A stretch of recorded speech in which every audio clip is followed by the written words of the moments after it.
Dear student, welcome to ई गुरुकुल ज्ञान। हम लोग पढ़ रहे हैं मल्हार पुस्तक कक्षा 8 की, जिसमें हमने एक पाठ पढ़ लिया है और साथ ही उसके अभ्यास प्रश्नों को भी कर लिया है। हम पहुंच गए हैं पाठ 2। पाठ का नाम है दो गौरैया। इस कहानी को पढ़ेंगे और इस कहानी से क्या शिक्षा मिलती है उसको भी हम साथ ही जानेंगे। तो यहाँ पर हम शुरू करते हैं कि घर में हम 3 ही व्यक्ति रहते थे।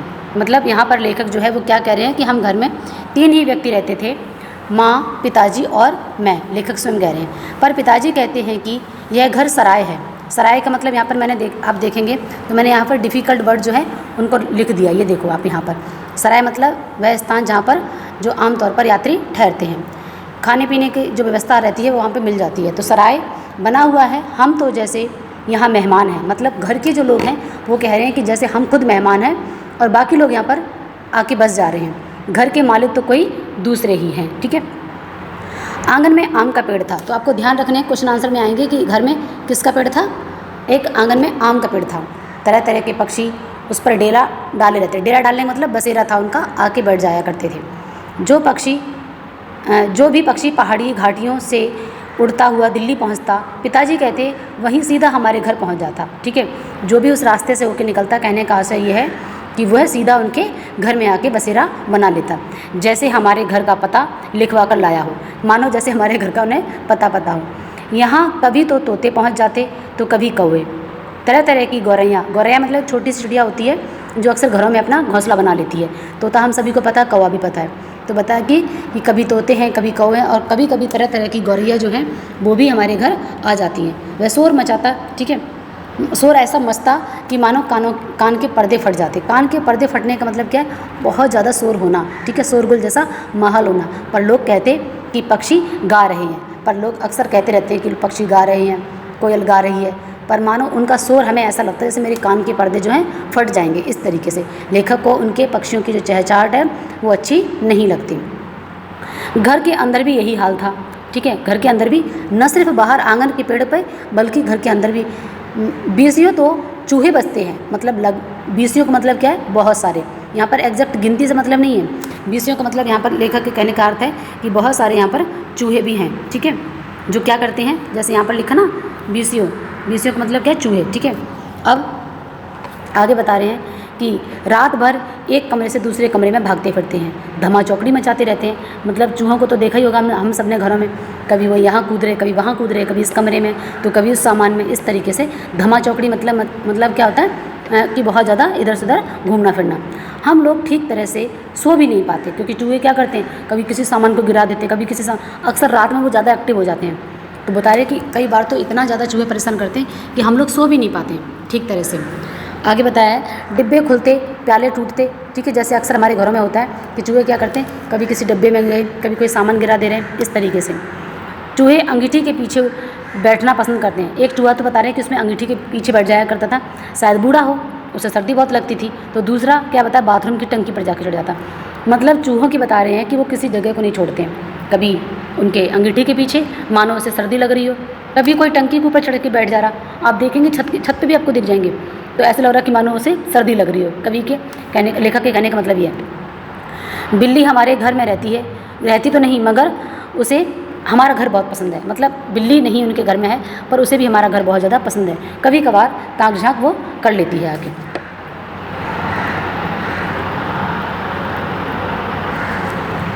मन आया तो अंदर जाकर दूध पी लिया। अब बिल्ली के बारे में बता रहे कि बिल्ली भी कुछ कम नहीं है। ठीक है, घर में रहती तो नहीं लेकिन मनमौजी है। जब भी आके, कहने का मतलब वो किस प्रकार से हमारे आसपास रहने वाले जीव जंतु हैं जो हमारे जीवन को कैसे प्रभावित करते हैं और उनसे हमारे जीवन पर क्या प्रभाव पड़ता है, इसके बारे में लेखक बता रहे हैं। तो कभी कभी घर में आके वो क्या करती, दूध पी जाती, मनमौजी है इस तरीके से। और आया तो कभी फिर बाहर चली गई। ठीक है, बाहर चली जाऊँगी कहकर चली जाती, इस तरीके से। शाम पड़ते ही 3-4 चमगादड़, ठीक है, 2-3 चमगादड़ जो थे कमरे के आर पार पर फैलाकर, पर का मतलब यहाँ पर पंख है। ठीक है, पर का मतलब क्या है, यहाँ पर पंख है कि जो चूहे मतलब चमगादड़ है, आपने देखा होगा एक पक्षी होता है रात में, ठीक है, उसके पंख फैलाकर वो रात को एरोप्लेन की तरह उड़ना शुरू कर देते हैं। तो उसी के लिए बोला गया है कि वो मानो अपने पंख फैलाकर यहाँ पर कसरत कर रहा हो, मतलब एक्सरसाइज कर रहा हो। कसरत का मतलब क्या है, एक्सरसाइज करना। दिन भर गुटर गूं की संगीत करते सुनाई देते हैं। गुटर गूं कौन करता है? कबूतर। इतने इतने पर ही बस नहीं, मतलब केवल उनका गुटर गूं करना ही नहीं है, पर छिपकलियाँ भी हैं। अब घरों में आपने देखा होगा कि बहुत सारी छिपकली भी होती हैं, ठीक है। मतलब हमें हमारे जीवन में घर के बाहर, घर के अंदर किस तरीके से जीव जंतु जो हैं, कभी कबूतर जो है आवाज़ कर रहे हैं, कभी छिपकली जो है घर के अंदर दिखाई देती है। आपको दीवारों पर ऐसे लगेंगे जैसे मतलब उनका मतलब पता नहीं क्या वो ऑब्जर्व कर रही हैं। और बर्रे भी हैं। बर्रे मतलब क्या होता है, आप यहाँ पर देखेंगे, ये मैंने कुछ कठिन शब्दार्थ लिख दिए, जैसे जाहिर का मतलब क्या है? स्पष्ट, ठीक है। इसी प्रकार से छावनी का अर्थ क्या है कि ऐसा स्थान जहाँ पर वो रहते हैं, सैनिक रहते हैं, ठीक है। उसी प्रकार से आपका बिछावन क्या होता है? बिस्तर होता है। बर्रे मतलब एक प्रकार का कीट पतंगा, जैसे ततैया बोलते हैं, पीले रंग की एक मक्खी जैसी होती है, ठीक है। छावनी सैनिकों के रहने का जो स्थान होता है। तो यहाँ पर भी बताया गया है कि बर्रे भी हैं, और बर्रे अगर काट ले तो कितना सूज जाता है ना, स्वेलिंग हो जाती है। चींटियाँ भी, और चींटी तो आपको पता है कि ज़रा सा भी कुछ खुला दिखा तुरंत आपको घर में चींटी जगह जगह मिल जाएंगी।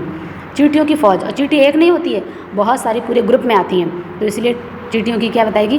फ़ौज। मानो जैसे सैनिकों की टुकड़ी जाके छावनी में रुकती है, उसी प्रकार से चींटियाँ मानो फ़ौज की फ़ौज आती हैं। अब तो एक दिन की बता रहे हैं कि लेखक हद ही होगी। एक दिन 2 गौरैया सीधे अंदर घुस आई। लेखक कह रहे कि ये तो सब ठीक था, लेकिन एक दिन तो हद ही हो गई। एक दिन 2 गौरैया हमारे घर सीधे घुस के आ गई और मकान का निरीक्षण करने लगी। निरीक्षण का अर्थ क्या होता है? गौर से देखना कि उनके रहने योग्य है या नहीं है। जैसे कोई मकान देखने के लिए जाता है तो पूरे घर को देखता है कि क्या वो मकान उनके लिए सुटेबल है या नहीं है। ठीक उसी प्रकार से मानो 2 गौरैया उनके घर में आके पूरा घूम घूम के उनके घर को देखने लगी कि वह घर उनके रहने योग्य है भी या नहीं है। कभी भी किसी रोशनदान पर जाके बैठती हैं। घर में जो हवा के लिए, हवा मतलब जैसे एग्जस्ट फैन वगैरह लगा लेते हैं ना, कि घर की जो एयर वगैरह है वो पास होती रहे, उसे रोशनदान बोलते हैं, है ना। तो वही बताया गया है कि कभी वो रोशनदान पे जाकर बैठती तो कभी किसी खिड़की पर जाकर बैठ जाती। जैसे मतलब खिड़की पर जाके बैठ जाती, तो कभी किसी खिड़की पर, जैसे आई थी वैसे ही उड़ भी गई।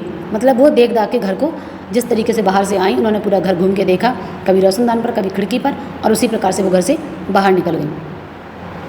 पर 2 दिन बाद हमने देखा कि बैठक की छत पर लगे पंखे के गोल में, ठीक है, जो पंखे का गोल वाला हिस्सा होता है, आपने देखा ना कि पंखुड़ी होती है 3 या 4 वाला, और उसके ऊपर का जो हिस्सा होता है जो गोल होता है, उसी में बता रहे हैं कि उन्होंने अपना बिछावन बिछा लिया। बिछावन बिछा लिया का मतलब क्या होता है? बिस्तर लगा लिया। बिछावन मतलब बिस्तर, ठीक है। मतलब अब उनका बिस्तर क्या होता है? जो उनके तिनके होते हैं ना, घास फूस तिनके, उसी के लिए बोला गया है कि उन्होंने घास फूस लाना शुरू कर दिया, अर्थात अपना घोंसला बनाना शुरू कर दिया, और सामान भी ले आई, और मज़े से दोनों बैठी गाना गा रही हैं। मतलब 2 गौरैया 2 हैं, ठीक है, पेयर में हैं, तो वो क्या करें, सामान भी ले, मतलब घास फूस तिनके जो भी उन्हें मिले वो ला ला के उन्होंने क्या किया, आपको यहाँ चित्र में दिख रहा होगा, ठीक है। अगर आप ध्यान से देखेंगे तो ये चित्र में आपको दिख रहा है कि किस तरीके से यहाँ पर वो घास ला ला के अपना बिछाना सा जो है, मतलब बिस्तर जैसा उन्होंने लगा लिया है। और क्या बताया गया है कि मज़े की बात है कि दोनों ही मिलकर आपस में बातें कर रहे हैं, जो गौरैया हैं, ठीक है। जाहिर है उन्होंने हमारा घर पसंद कर लिया है, मानो उन्हें हमारा घर पसंद आ गया हो। फिर कह रहे हैं कि माँ और पिताजी दोनों सोफे पर बैठे उनकी ओर देख रहे थे। तभी बता रहे कि माँ और पिताजी दोनों की नज़र पड़ी, जब वो बोल रही थी तभी माँ और पिताजी ने देखा किसकी तरफ, पंखे की तरफ, जब दोनों गौरैया बोल रही थी। फिर क्या हुआ, थोड़ी देर बाद माँ सिर हिलाकर बोली, अब तो ये नहीं उड़ेंगी। माँ ने क्या बोला, अब ये नहीं उड़ेंगी, पहले इन्हें उड़ा देते हैं, ठीक है, पहले इन्हें उड़ा देते हैं तो उड़ जाती हैं, पहले इन्हें उड़ा देते तो उड़ जाती, अब तो इन्होंने अपना घोंसला बना लिया है। मतलब पता ही नहीं चला कि कब निरीक्षण करके घर का गई थी और कब आके उन्होंने अपना घोंसला बना लिया है। घोंसला बनाने से पहले अगर इन्हें उड़ा देते तो शायद ये उड़ जाती, अब तो इन्होंने अपना घर बसा लिया, अब ये यहाँ से नहीं उड़ेंगे। अब क्या है यहाँ पर कि इस प्रकार पिताजी ने सुना, उनको गुस्सा आ गया। माताजी ने बोला कि घोंसला ना बना होता तो शायद ये उड़ जाती, अब तो इन्होंने घोंसला बना लिया है, अब ये यहाँ से नहीं उड़ेंगे। उन्हें गुस्सा आ गया, वह उठ खड़े हुए और बोले, देखता हूँ ये कैसे यहाँ रहती हैं। मतलब पिताजी को गुस्सा आया, उन्होंने क्या बोला, देखता हूँ ये यहाँ कैसे रहती हैं। गौरैया मेरे आगे क्या चीज़ है, मैं अभी बाहर निकालता हूँ। पिताजी ने अभी अपने आपे तापे में आके क्या बोला कि मैं देखता हूँ इन्हें, मैं अभी निकाल देता हूँ। अब माँ ने क्या बोला, छोड़ो जी, चूहे तो तुमसे निकल नहीं पाए, अब चिड़ियों को निकालने चलेंगे, ठीक है। माँ ने थोड़ा व्यंग रूप में हंस के कहा कि चूहे तो तुमसे निकलते नहीं, क्योंकि इससे पहले बता चुके हैं कि हमारे घर में लेखक बता चुके हैं कि 20 चूहे रहते हैं। तो वही माँ कह रही क्योंकि चूहे तो तुमसे निकलते नहीं, गौरैया निकालने आए, बड़े आए। इस तरीके से माँ ने थोड़ा व्यंग से बोल दिया पिताजी को। माँ की कोई बात व्यंग में कहें और पिताजी उबल पड़े। मतलब माँ ने व्यंग में बोला, इतने में पिताजी थे आग बबूला। उबल पड़ने मतलब बहुत ज़्यादा गुस्सा आ गया। वह समझते हैं कि माँ उनका मजाक उड़ा रही है।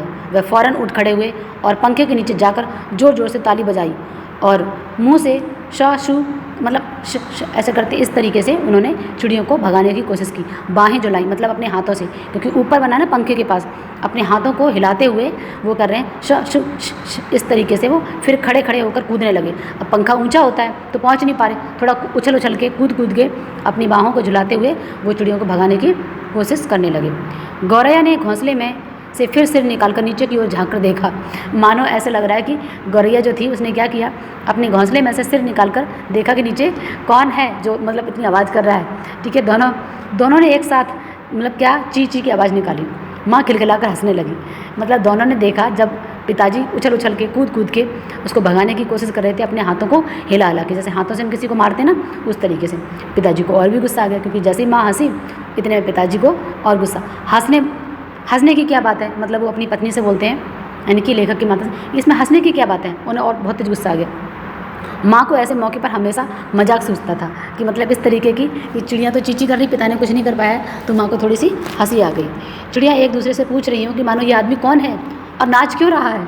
मतलब इसलिए मतलब ऐसा व्यंग के तरीके से कि ये आदमी कौन है। एक दूसरे से जब उन्होंने आवाज़ निकाली चींची की, तो मानो चिड़िया अपनी आवाज़ से ये कह रही हूँ कि ये आदमी कौन है और नाच क्यों रहा है, क्योंकि वह कूद के चिड़ियों को भगाने की कोशिश कर रहे थे। तब पिताजी को और भी ज़्यादा गुस्सा आ गया। वह पहले से भी ज़्यादा ऊंचा कूद कर भगाने लगे उन्हें। गौरैया घोंसले से निकल कर दूसरे पंखे के डैन पर जा बैठी। जो पंखे का जो डंडा होता है, आपने देखा ना कि एक जिसमें पंखे को होल्ड करते हैं, तो एक पंखे से जाकर दूसरे पंखे पर जा बैठी। ठीक है, उन्हें पिताजी, ये अपना ऐसे बोल सकते हो शब्द को, ठीक है, कि जो एक पंखा होता है ना उसका ऊपर गोल वाला हिस्सा होता है, उसके लिए बोला गया। उन्हें पिताजी का नाचना जैसे बहुत पसंद आ रहा हो। माँ फिर हंसने लगी। ये नहीं निकलेंगी जी, अब इन्होंने अंडे दे दिए हैं। अब माँ ने हंसते हुए बोला, ये नहीं निकलेंगी जी, अब तो इन्होंने अंडे दे दिए। अब पिता ने क्या बोला, निकलेंगी कैसे नहीं, पिताजी बोले और बाहर से लाठी लेकर आए। मतलब उन्हें गुस्सा आ गया कि ये तो मेरे आत्मसम्मान की बात होगी, चिड़िया मुझसे नहीं निकल रही। बोले निकलेंगी कैसे नहीं, अभी तो सिर्फ हाथ से बोल लेते, अब जाके अंदर से वो बाहर से लाठी लेकर आए। इसी बीच गौरैया फिर घोंसले में जा बैठी। उन्होंने लाठी ऊंचा करके उठाकर पंखे के गोल वाला हिस्सा था जिसमें उसका घोंसला रखा हुआ था, उसको ठोकरा मतलब नीचे से डंडे से उसे ठोकर मारी। चिड़िया चींची करती हुई गौरैया उड़कर पर्दे के डंडे पर जाकर बैठ गई। अब घर में तो पर्दे वर्दे लगे रहते हैं, तो वहाँ से उड़कर आवाज़ करके चींची पर्दे के डंडे पर, जिसमें पर्दा हम मोल्ड करते हैं, उस वाले पाइप पे जाकर वो बैठ गई। इतनी तकलीफ़ करने की क्या ज़रूरत थी, पंखा चला देते, है ना, ये तो उड़ जाती। माँ ने हंसते हुए बोला, माँ ने बोला इतना कूदने की, हाथों से मारने की, फिर डंडा, इतनी सब तकलीफ़ करने की क्या आवश्यकता थी, पंखा चला देते, अपने आप ही उड़ जाती वो। पिताजी लाठी उठाए पर्दे के डंडे की ओर लपके। अब वो मतलब माँ उनको बोल रही थी, उनको बहुत ज़्यादा मतलब लग रहा था कि मुझसे ऐसे बोल रहे, तो उन्होंने क्या किया, वो जाके उन्होंने जो पर्दे पर बैठी हुई थी वहाँ चिड़ियों को भगाने लगी। एक गौरैया उड़कर किचन के दरवाजे पर बैठी, तो दूसरी सीढ़ियों पर जाकर बैठ गई। अब जो चिड़िया थी वो घर के इधर हिस्सों पर जाकर बैठ गई। माँ फिर हंस दी, तुम तो बड़े समझदार हो जी, सभी दरवाजे खुले हैं और तुम गौरैया को बाहर निकाल रहे हो। एक दरवाज़ा खुला छोड़ो, बाकी दरवाजे बंद कर लो, तभी ये निकलेंगी।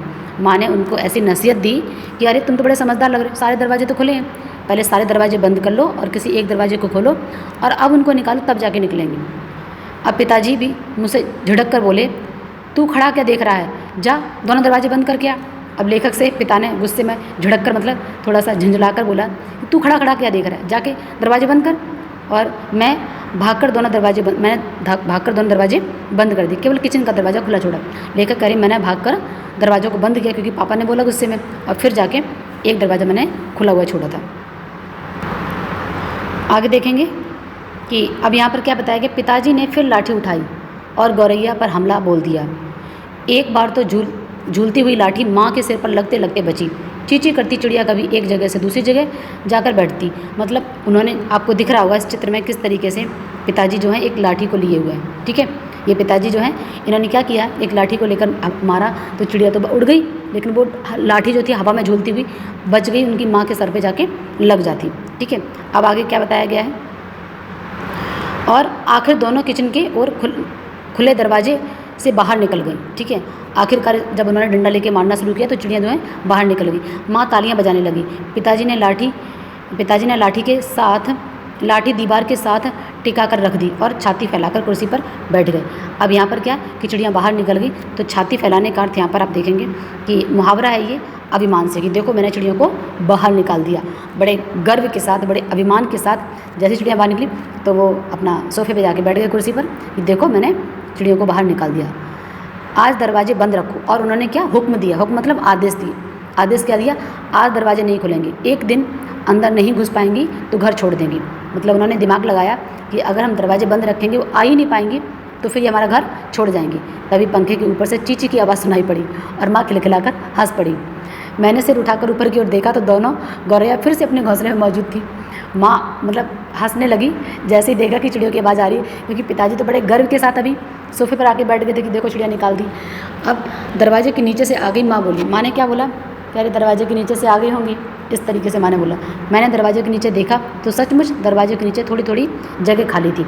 अब क्या बताया जा रहा है कि मैंने जब दरवाजे को देखा तो सचमुच वहाँ थोड़ी सी जगह खाली थी, जिससे चिड़ियाँ, क्योंकि चिड़ियों को तो छोटी सी भी जगह, गौरैया बहुत छोटी चिड़िया होती है, वो वहाँ से निकल के अंदर आ गई।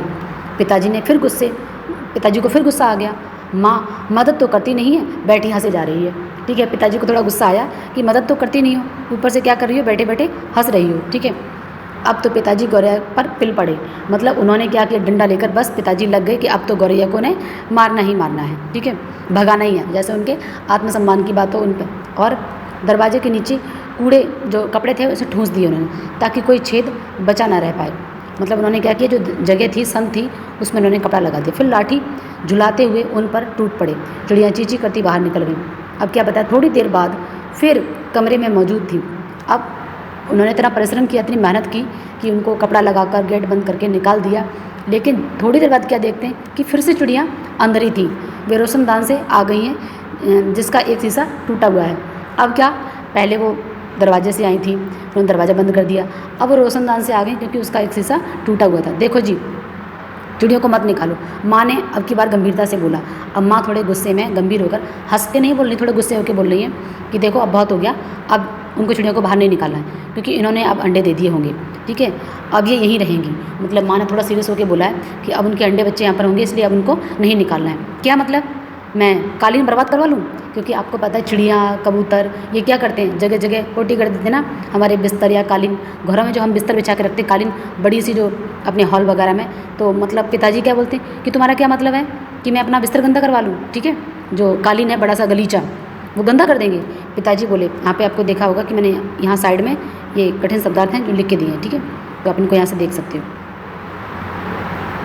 आप यहाँ देखेंगे ये दिए हुए। ठीक है, तो यहाँ पर ये जो कालीन शब्द है इसके लिए क्या है, बड़ा सा गलीचा। तो वो कह रहे कि क्या मतलब, मैं अपना गलीचा बर्बाद करवा लूँ? पिताजी बोले और कुर्सी पर चढ़कर रोशनदान में कपड़ा लगा दिया। अब उन्होंने पहले गेट के नीचे लगाया, अब रोशनदान में कपड़ा ठूंस दिया। फिर लाठी झुलाकर एक बार फिर चिड़ियों को खदेड़ने लगे। खदेड़ने मतलब भगाने लगे उनको। ठीक है, यहाँ पर ये खदेड़ने मतलब क्या, भगाने लगे। दोनों पिछले आंगन की दीवार पर जा बैठी और क्या हुआ कि जो आंगन था पिछला, वहाँ जाके बैठ गए। इतने में रात पड़ गई। हम खाना खाकर ऊपर जाकर सो गए। जाने से पहले मैंने आंगन में झांक कर देखा, चिड़ियाँ वहाँ पर नहीं थी। मैंने समझ लिया कि अब उन्हें अक्ल आ गई। अक्ल आने का मतलब उन्हें समझ आ गया कि मैं उन्हें रहने नहीं दूंगा, मतलब ऐसा उन्होंने सोचा। पर अपनी हार मानकर किसी दूसरी जगह चली गई होंगी। मतलब उनको लग रहा है, उनके पिता को, कि चिड़ियों को समझ में आ गया, अकल आ गई उन्हें, इतनी देर से मैं भगा रहा था, अब वो अपनी जगह छोड़, मतलब कि मैं यहाँ नहीं रह पाऊँगा, इसलिए उन्होंने किसी और दूसरी जगह पर वो चली गई होंगी। ठीक है, तंग आकर यहाँ पर बर्ड मीनिंग लिख दी है मैंने। ठीक है, दूसरे दिन इतवार था। इतवार का मतलब क्या है, संडे। ठीक है, रविवार का दिन है। हम लोग नीचे उतर कर आए तो फिर से वह मौजूद थी। मतलब किसकी बात हो रही है कि वहाँ पर चिड़ियाँ फिर से मौजूद थी और मज़े से बैठी हुई थी, मल्हार गा रही थी। हमारी पुस्तक का नाम भी क्या है, मल्हार। मल्हार का मतलब क्या है, एक प्रकार का राग है, गीत है, लेकिन यहाँ पर चिड़ियों के गुण जो बोलना है उनकी आवाज़ को बोला जा रहा है। मतलब ऐसे लग रहा है कि मानो वो है गीत गा रही हूँ। फिर से मौजूद थी। पिताजी फिर लाठी उठा लाए। उस दिन उन्हें गौरैया को बाहर निकालने में बहुत देर न लगी, क्योंकि उनको सारा आइडिया हो चुका था कि गेट के नीचे से नहीं जा सकती, रोशनदान के नीचे। उन्होंने तुरंत फटाफट निकाल दी, क्योंकि पिछले 2-3 दिन से वो इस मशक्क़त में लगे हुए थे। अब तो रोज़ का यही हाल होने लगा। दिन में वो बाहर निकाल दी जाती, रात के वक्त वो हम सोते रहते, न जाने वो किस रास्ते से अंदर आकर बैठ जाती, किस अंदर आकर घुस जाती। मतलब क्या बताया, वक्त मतलब समय। दिन में तो पिताजी उनको नहीं बैठने देते, लेकिन रात के समय वो पता नहीं कहाँ से आके घोंसले में वापस बैठ जाते। पिताजी परेशान हो उठे, आखिर कोई कहाँ तक लाठी झुला सकता है, मतलब कहाँ तक उनको निकालेगा। जैसे कहते हैं ना ढीठ हो जाना, ऐसे मानो कि चिड़िया भी ढीठ हो गई। पिताजी बार बार कहें मैं हार मानने वाला आदमी नहीं हूँ। तो यहाँ पिताजी का स्टेटमेंट क्या है कि मैं हार मानने वाला नहीं हूँ, पर आखिर वह भी तंग आ गए। तंग आने का मतलब क्या, परेशान होना, ठीक है। आखिर जब उनकी सहनशीलता टूट चुकी, सहनशीलता मतलब सहन करने की शक्ति ना होना, तो वह कहने लगे कि वह गौरैयों का घोंसला नोच कर निकाल देंगे। मतलब उन्हें गुस्सा आ गया कि बहुत हो गया, मैंने निकाल निकाल के परेशान हो गया, अब तो बस एक लास्ट उपाय है कि मैं क्या करूँ, उनका घोंसले निकाल के फेंक दूँ। वह फ़ौरन ही बाहर से एक स्टूल ले आए, ठीक है, क्योंकि पंखा पे था ना, तो पंखे पे तो पहुँचते नहीं थे डायरेक्ट, तो स्टूल ले आए।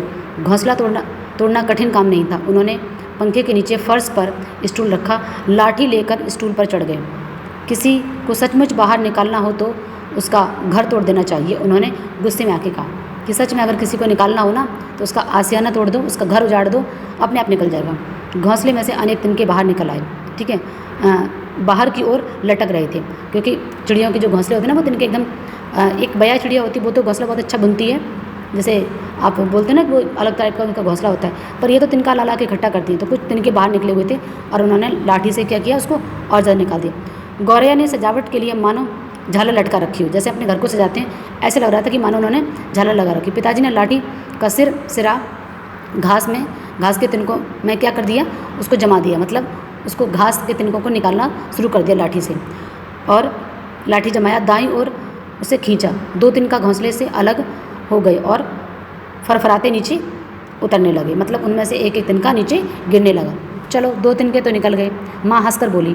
अब माँ ने देखा कि वो इतनी मेहनत कर रहे हैं, डंडे से उसको घोंसले को तोड़ रहे हैं, 2 ही तिनका निकल पाए, तो माँ ने थोड़ा सा फिर से व्यंग की तरह हंस के मुस्करा के बोल दिया कि चलो 2 तिनके तो बाहर आ ही गए, अब बाकी 2000 भी निकल जाएंगे, क्योंकि तिनका तो उसमें बहुत थे ना घोंसले में। तो बोले कि यार ठीक है, बाकी भी आ ही जाएंगे। तभी मैंने बाहर आंगन की ओर देखा कि और मुझे दोनों गौरैया नज़र आई। दोनों चुपचाप दीवार पर बैठी थी। इसी बीच दोनों कुछ दुबला गई, मतलब बार बार वो आ नहीं पा रही थी, अंदर थोड़ी कमज़ोर सी हो गई थी, कुछ काली पड़ गई थी। अब वे चहक भी नहीं रही थी, जैसे पहले चहकती थी, बातें करती थी, अब उनमें पहले जैसी रौनक नहीं रही, वो उतनी ताकतवर नहीं रही, कमज़ोर सी, दुबली सी, काली सी दिखने लगी।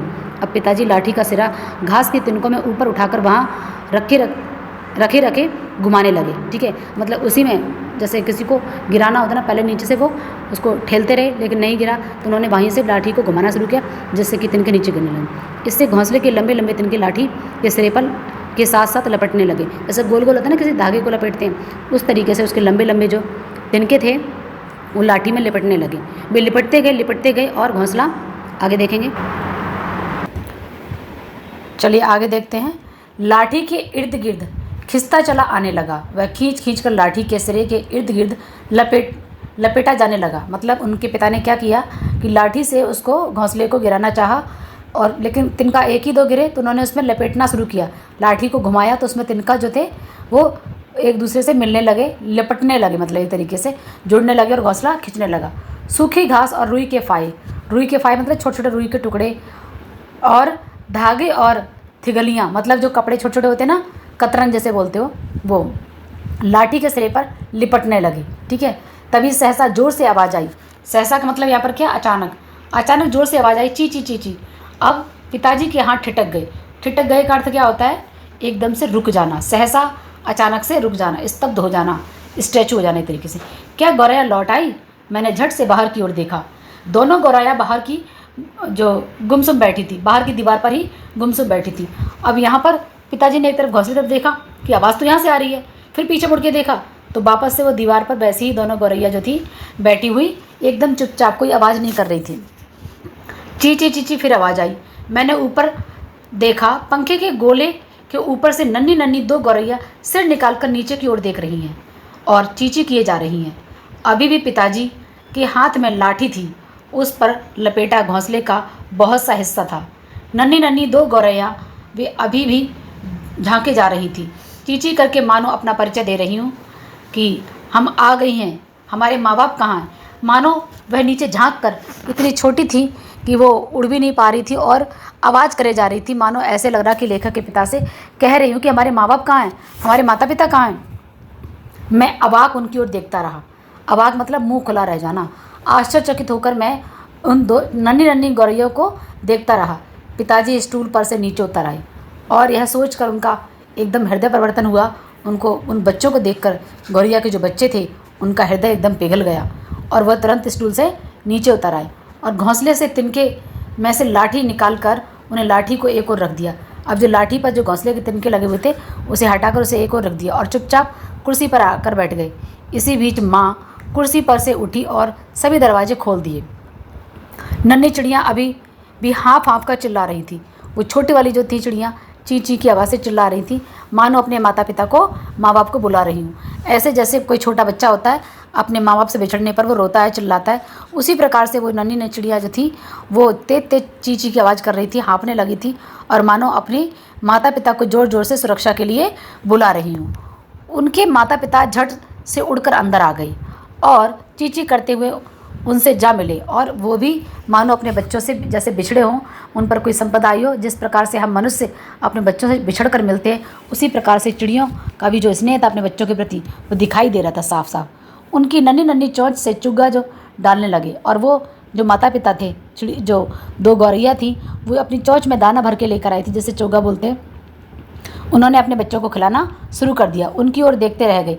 अब उनकी माँ पिताजी की ओर देखते रह गए। कमरे में फिर से शोर होने लगा।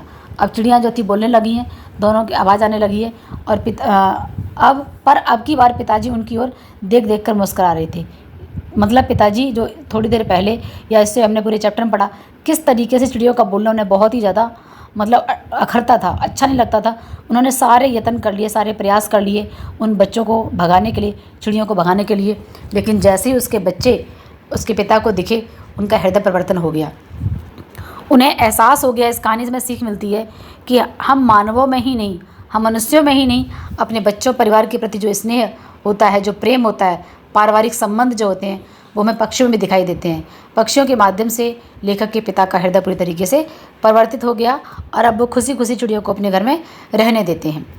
लेखक परिचय, ये कहानी जो है भीष्म साहनी जी ने लिखी हुई है। भीष्म साहनी हिंदी साहित्य के बहुमुखी प्रतिभा के लेखक हैं। बहुमुखी का मतलब है बहुत ज़्यादा टैलेंटेड है, अलग अलग क्षेत्रों में उन्होंने अपनी लेखनी चलाई है। उन्होंने अपनी कहानियों में देश विभाजन और मानवीय मूल्यों की मार्मिक अभिव्यक्ति की है। उनके प्रसिद्ध उपन्यास है तमस, ठीक है, तमस उनका बहुत ही प्रसिद्ध उपन्यास है जिस पर उन्हें साहित्य अकादमी हिंदी का जो सेकंड हाईएस्ट अवार्ड है वो उन्हें मिला है। प्रथम है ज्ञानपीठ, दूसरा है साहित्य अकादमी पुरस्कार। उनके योगदान के लिए उन्हें भारत सरकार ने पद्म भूषण और से भी अलंकृत किया है। साहित्य अकादमी और पद्म भूषण जो अवार्ड है वो भी उन्हें मिला है। उन्होंने गुलेल का खेल बच्चों के लिए भी लिखा जिसमें बहुत सारी कहानियाँ हैं। इस तरीके से हमने ये अपना चैप्टर कंप्लीट कर लिया है।